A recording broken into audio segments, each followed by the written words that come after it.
रात के 12 बजे का समय था। जिले की सबसे बड़ी अधिकारी डीएम सुरभि सिंह एक मीटिंग से घर वापस लौट रही थी। चारों तरफ सन्नाटा था। सुरभि सिंह को थोड़ा थोड़ा डर महसूस हो रहा था। डर की वजह से वह कार को बहुत तेज चला रही थी। तभी अचानक कार बंद हो गई। सुरभि ने झट से गाड़ी स्टार्ट करने की कोशिश की, मगर कोई फायदा नहीं हुआ। गाड़ी खराब हो चुकी थी और चालू होने का नाम नहीं ले रही थी। वह गाड़ी से उतरी और इधर उधर देखने लगी कि आखिर हुआ क्या है।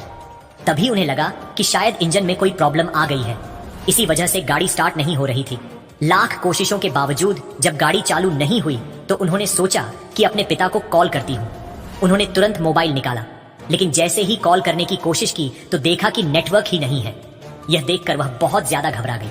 अब मैं क्या करूं? ना तो गाड़ी स्टार्ट हो रही है और ना ही यहाँ नेटवर्क है। किसी से संपर्क भी नहीं कर सकती। अब घर कैसे जाऊं? मगर उन्होंने हिम्मत नहीं हारी। सोचा घर ज्यादा दूर नहीं है, मुझे जैसे तैसे करके यहाँ से जाना ही होगा। यह सोचकर वह धीरे धीरे चलने लगी। जैसे ही वह थोड़ी आगे बढ़ी, उन्हें दूर से गाड़ियों की लाइट दिखाई दी। वह थोड़ी खुश हुई कि चलो कोई तो मिला। वह धीरे धीरे उसी दिशा में बढ़ने लगी। जब वह गाड़ियों के पास पहुंची तो देखा कि वहां 2-3 हवलदार शराब की बोतलें खोलकर बैठे हैं, शराब पी रहे हैं और ताश खेल रहे हैं। उनके पास ताश की गड्डियां पड़ी थी। यह देखकर डीएम सुरभि सिंह गुस्से से कांप उठी। वह तुरंत हवलदारों के पास गई और सख्त लहजे में बोली, तुम सब यहाँ पर यह क्या कर रहे हो?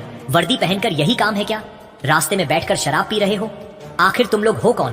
कानून तोड़ने वाले या कानून को मानने वाले? अगर तुम लोग ही यह सब करोगे तो जनता क्या करेगी? यह वर्दी तुम लोगों के लायक नहीं है, समझे? एक हवलदार हंसते हुए बोला, अरे मैडम, ज्यादा ज्ञान मत दीजिए, समझी? तुम्हारे जैसे मुंह से यह बातें अच्छी नहीं लगती। आओ हमारे साथ बैठ जाओ, थोड़ी मौज मस्ती कर लो। आखिर इतनी रात को हुस्न की परी कहां से आ रही हो? कभी हमारी तरफ भी देख लो, हम भी तुम्हारे दीवाने हैं।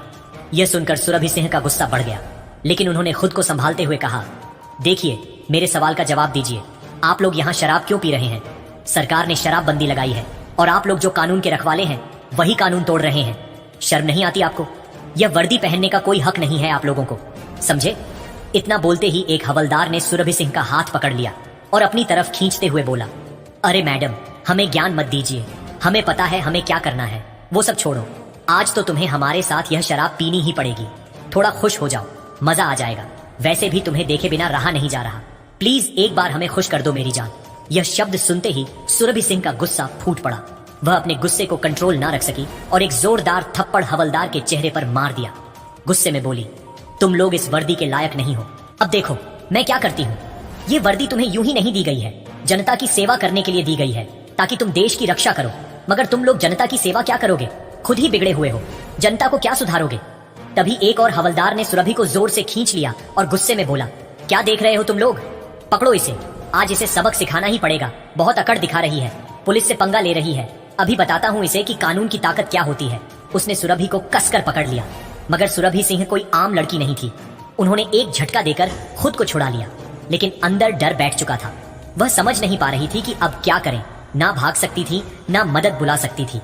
उन हवलदारों की नीयत देखकर साफ लग रहा था कि अब उनका बच पाना मुश्किल है। फिर डीएम सुरभि सिंह गुस्से में बोली, मैं इस जिले की डीएम हूँ। मैं तुम चारों को अभी के अभी सस्पेंड कर देती हूँ और मैं कल ही एसपी सर से बात करके तुम चारों को सस्पेंड करवा कर रहूंगी, समझे? ये सुनकर हवलदार सारे हंस पड़े और उन्होंने सुरभि को पकड़ लिया।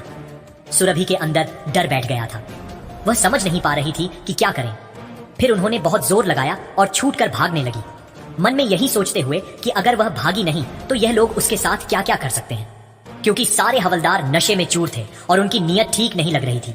सुरभि तेजी से दौड़ रही थी। चारों हवलदार उनके पीछे दौड़े। दौड़ते दौड़ते एक हवलदार ने सुरभि को पकड़ लिया। गुस्से में उसने सुरभि के गाल पर एक थप्पड़ दे मारा और बोला, तेरी इतनी हिम्मत है कि यहाँ से भाग जाए? पहले हमें खुश कर, फिर यहीं से कहाँ जाना, समझी? कहीं नहीं जाने देगा तुम्हें। अगर आज तुम्हें छोड़ दिया तो ऐसी हुस्न की परी और हमें कहीं नहीं मिलेगी। ज्यादा भाव मत खाओ, जो बोल रहे हैं वही करो। सुरभि डर से कांप रही थी। उन्होंने कहा, तुम लोग नशे में चूर हो, इसलिए समझ ही नहीं आ रहा कि क्या कर रहे हो। बहुत पछताओगे तुम लोग। मुझे जाने दो, वरना तुम लोगों के साथ क्या होगा तुम्हें पता नहीं है। मैं ठीक कह रही हूँ, मुझे छोड़ दीजिए। मैं जिले की डीएम हूँ और आप लोग जो कर रहे हैं वह बहुत गलत है। आप लोगों की हालत ऐसी हो जाएगी कि आप चैन से सो भी नहीं पाएंगे।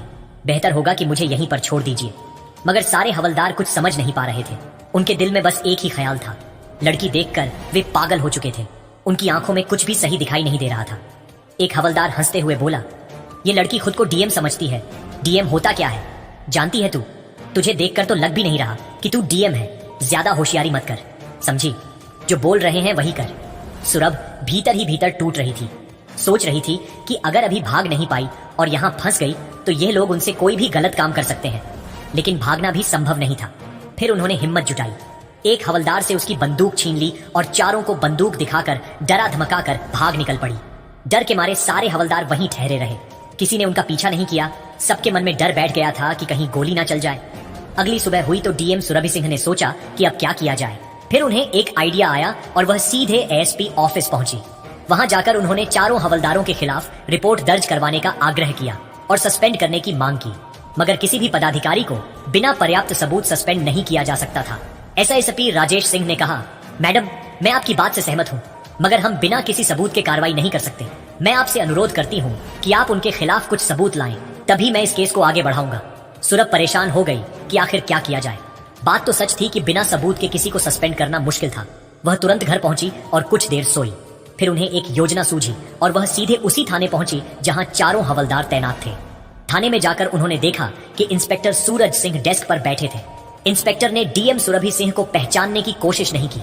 उन्हें लगा ये किसी गांव की महिला हो सकती है क्योंकि वे साड़ी में आई थी। सुरभि इंस्पेक्टर के पास गई और बोली, सर, मुझे रिपोर्ट लिखवानी है। यह सुनते ही इंस्पेक्टर हंस उठा और बोला, रिपोर्ट लिखवानी है? पैसे हैं तुम्हारे पास? रिपोर्ट लिखवाने के 68,000 लगते हैं, पैसे निकालो, लिख दूंगा। ये सुनकर सुरभि का दिमाग हिल गया। उन्हें समझ आ गया कि यह इंस्पेक्टर भी उतना ही गुनहगार है जितने कि वे हवलदार थे। बिना झिझक रिश्वत मांग रहा था।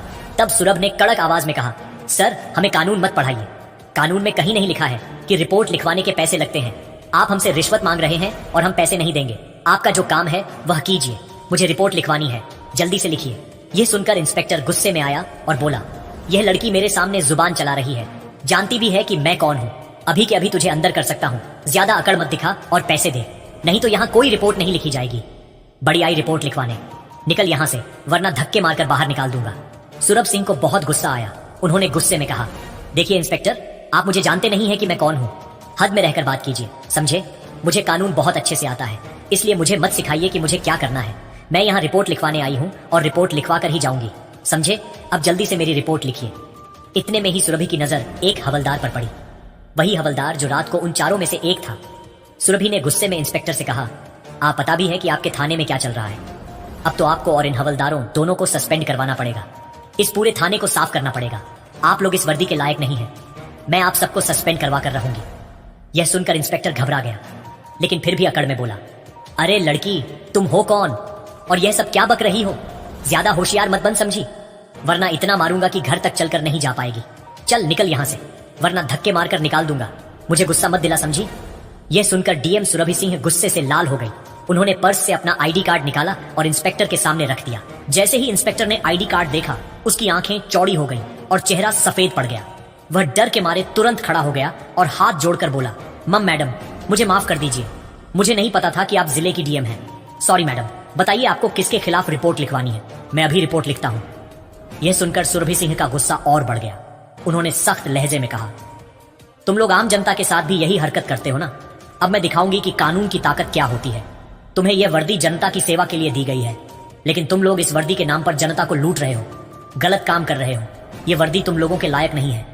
फिर उन्होंने अपना आईडी कार्ड वापस लिया और गुस्से में बोली, अब कल तुम लोगों का फैसला होगा, तैयार रहना तुम सब। यह कहकर सुरभि सिंह थाने से बाहर निकली और सीधा एएसपी सर से जाकर बात की। एसपी राजेश सिंह ने कहा, मैडम, थाने में जरूर सीसीटीवी कैमरे लगे होंगे। अगर हम वह फुटेज देख लें तो पता चल जाएगा कि इंस्पेक्टर ने सच में आपके साथ क्या किया था। दोनों तुरंत थाने पहुंचे और वहां के सीसीटीवी कैमरों की जांच शुरू की। सीसीटीवी फुटेज में साफ साफ दिखाई दे रहा था कि इंस्पेक्टर किस तरह से डीएम सुरभि सिंह से बदतमीजी कर रहा था। अब सबूत पक्के थे और डीएम मैडम खुद गवाह थी। फिर एसपी सर ने रिपोर्ट तैयार की और मामला कोर्ट तक पहुंचाया, ताकि यह मामला सबके सामने आए, ताकि आगे से कोई भी व्यक्ति, चाहे वह वर्दी में हो या आम इंसान, गलती करने से पहले 100 बार सोचे। अगले दिन सुबह 10 बजे कोर्ट में इस मामले की सुनवाई शुरू हुई। बाहर कोर्ट के गेट पर मीडिया और लोगों की भीड़ लगी हुई थी। हर कोई एक ही बात कर रहा था, आज डीएम सुरभि सिंह का केस का फैसला आने वाला है। कुछ लोग कहते थे, देखते हैं अब कितने बड़े बड़े अफसरों को सजा मिलती है, तो कुछ कहते पुलिस वाले बच जाएंगे हमेशा की तरह। लेकिन इस बार मामला अलग था। इस बार सामने कोई आम औरत नहीं, बल्कि जिले की डीएम खुद खड़ी थी, जिन्होंने अपने ही सिस्टम के खिलाफ आवाज उठाई थी। कोर्ट के अंदर गंभीर माहौल था। जज साहब की बेंच पर बैठे थे, सामने सरकारी वकील और दूसरी तरफ बचाव पक्ष के वकील और पीछे सीट पर बैठे थे वह सारे हवलदार और इंस्पेक्टर जिन पर आरोप था। सबके चेहरों पर डर साफ झलक रहा था। जज ने कहा, मामला सुरभ सिंह बनाम राज्य पुलिस विभाग सुनवाई शुरू की जाती है। सरकारी वकील खड़े हुए बोले, माय लॉर्ड, यह मामला सिर्फ एक महिला अधिकारी के साथ बदतमीजी का नहीं है। यह उस सिस्टम की सच्चाई है जिसमें ताकत के नशे में कुछ लोग भूल जाते हैं कि कानून क्या होता है। हमारे पास सीसीटीवी फुटेज, ऑडियो रिकॉर्डिंग और गवाह सब मौजूद हैं। उन्होंने सीसीटीवी फुटेज दिखाया। स्क्रीन पर साफ दिख रहा था कि इंस्पेक्टर डीएम मैडम को एक आम महिला समझकर रिपोर्ट लिखने से मना कर रहे हैं, रिश्वत मांग रहे हैं और बदतमीजी कर रहे हैं। पूरा कोर्ट हॉल कुछ देर के लिए चुप हो गया। सुरभ सिंह की आंखों में पानी आ गया, पर चेहरा मजबूत था। बचाव पक्ष का वकील उठा बोला, माय लॉर्ड, ये सब एक गलतफहमी थी। मेरे मुवक्किलों का कोई गलत इरादा नहीं था, वो बस आदेशों को लेकर उलझन में थे। जज ने बीच में टोका, क्या आदेशों को लेकर उलझन का मतलब बदतमीजी और महिला अधिकारी का अपमान है? क्या पुलिस वर्दी में रहकर कोई भी यह सब कर सकता है? वकील चुप हो गया। पूरा कोर्ट हाल शांत था। फिर सुरभि सिंह को स्टैंड पर बुलाया गया। वो उठी, धीरे से बोली, माय लॉर्ड, मैं किसी से बदला नहीं चाहती। मैं बस इतना चाहती हूं कि जो भी वर्दी पहनता है वो इस बात को याद रखे कि वर्दी सम्मान की निशानी है, ताकत की नहीं। मैं डर सकती थी, लेकिन अगर मैं चुप रहती तो आने वाली और महिलाएं हमेशा डरती रहती। जज साहब ने गहराई से सुरभ की बात सुनी। कोर्ट में बैठे लोग भी भावुक हो गए। सरकारी वकील ने आगे कहा, माय लॉर्ड, ये मामला सिर्फ डीएम का नहीं है, ये हर उस इंसान का है जो अपने अधिकार के नाम पर गलत करने वालों से डरता है।